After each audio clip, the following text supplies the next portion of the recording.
Derek Marcio, and we've got Texas Parks and Wildlife, Ronnie Lundford. I'm going to read a quick statement. Both the judge and emergency management will give information. You need names spelled? We can get that out. Okay. We will read the statement, then we'll open up for questions. Today, missing count is 5. We currently have 3 recoveries. We are currently working multiple areas of search and rescue. We have split the county into 2 sections for searches and rescue operations, north and south. There are 3 separate operations, but active searches at the Faith Academy off of FM 1431 in the Cow Creek area. The other area is the North State Highway 281 near Hamilton Creek in Burnet. We have resources from various state agencies, the Texas National Guard, Texas Task Force 2, Texas Parks and Wildlife, LCRA, DPS, all the local fire departments and local law enforcement agencies, Loudoun County Sheriff's Office, the Austin Travis County EMS, and we are blessed to have the amount of assistance we have received. We are utilizing drones, helicopters, boats, cadaver dogs, and boots on the ground from all the mentioned agencies. We are still actively searching for all these that are missing. We are currently aware that there are still several missing. The 5 that I mentioned, including the chief, the fire chief from Marble Falls, the volunteer fire chief. We can release the name of one person that had been recovered today, Preston Prince.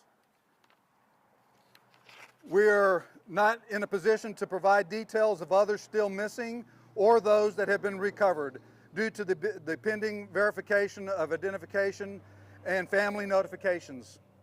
We would still request that the community be aware of our current road closures that have been posted in Burnet County and at the Burnet County Sheriff's Office web pages. Again, we need for everyone to understand that we are very actively engaged in searching and rescue, so all rescues are actively moving through the county. Derek? From the emergency management standpoint, we would ask that anybody who has received damage to their homes or businesses, please utilize the individual state of Texas assessment tool, also known as ISTAT. This tool can be located at damage.tdem.texas.gov. Doing this will help us to be able to locate better efforts on our damage assessment abilities as we go forward, and we'll also be able to help identify those in need of any clean out. So we will make additional information available on our Burnet County website, like the email, the website that for damage assessments that'll assist us. Derek, do you want to see? We don't have any shelters open right now, correct? They're both closed. We are working. We have one is open at Burnet Community Center, but it will be closed shortly. We are working on getting those people other accommodations through some of our local organizations, specifically through the Arc of Highland Lakes and Community Resource Center of Burnet County. So there is assistance out there. We'll continue to keep people posted and watch the Sheriff's Office Facebook page and resources for road closures and limitations on activity, watching out, staying out of the way of people searching. But beyond that, just be patient with us. We're working through this as best we can. Any questions? Preston Prince, where was that recovery? Preston Prince started at the 281 and Park Road 4 is where his vehicle's washed off the road. His vehicle recovered about 100 yards from the roadway, and his body was recovered approximately 8 miles from Burnet in the search in Marble Falls. And then the shelters, even though they're about to close, do you know how many people were staying there at one time? We only had a population of 4 overnight. And just, I mean, 5 people missing, 3 deaths at this point confirmed. To know that there is so many resources dedicated to that at this point, I mean, what's that doing? Sure. And one thing I didn't say is we've had 63 recoveries. So those recoveries happen with helicopters, with boats, with ground crews out of trees, off of rooftops. And so the positive news is we've been extremely active and very successful in recovering those that we could get to it in the height of the flood waters. Since the recession, the water's receding, it's now we're moving into the recovery part of it. Is this perhaps the largest rescue effort that Burnet County's had to do? Well, we did have a flood back in 2018 that was extremely significant. I'll say it's a large recovery effort. And we are blessed and fortunate to have all the agencies that have assisted us, the public. We are getting some great support, and we ask for continued prayers and thoughts to those that are missing and their families and those that have lost their lives.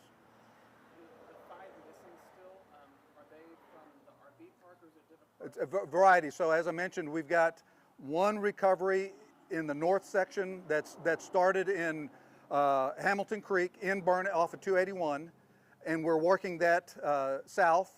And then we have 4 additional bodies in the missing in the Marble Falls area, and they have 3 separate searches for those 4. Can you talk a little bit about the build-up to it? Was it a surprise? Was it unexpected? How did that go?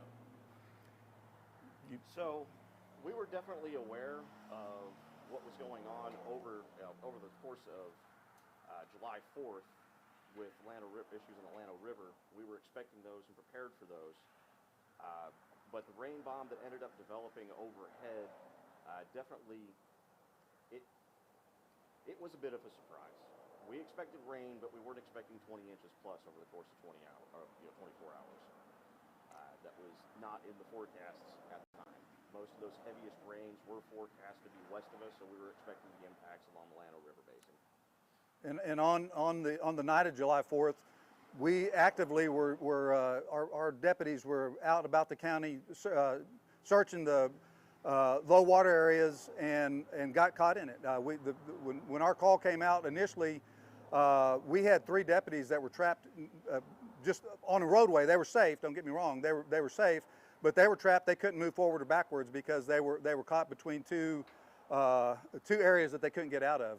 And we activated the command post early on the morning of the 5th with personnel, Burnet County Sheriff's personnel, emergency management, and continued to get resources throughout the day. But yesterday morning was calling, getting understanding of what the needs were and getting those resources to us. We've continued those resources through today and have deployed them. It was obviously very well coordinated this morning on a deployment on how we were recovering,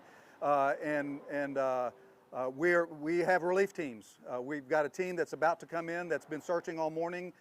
We've got a relief team that's going to hit them and pick up where they left off, so that those groups can come in and get some relax a little bit, get something to eat, and then they'll be the push team for the next group.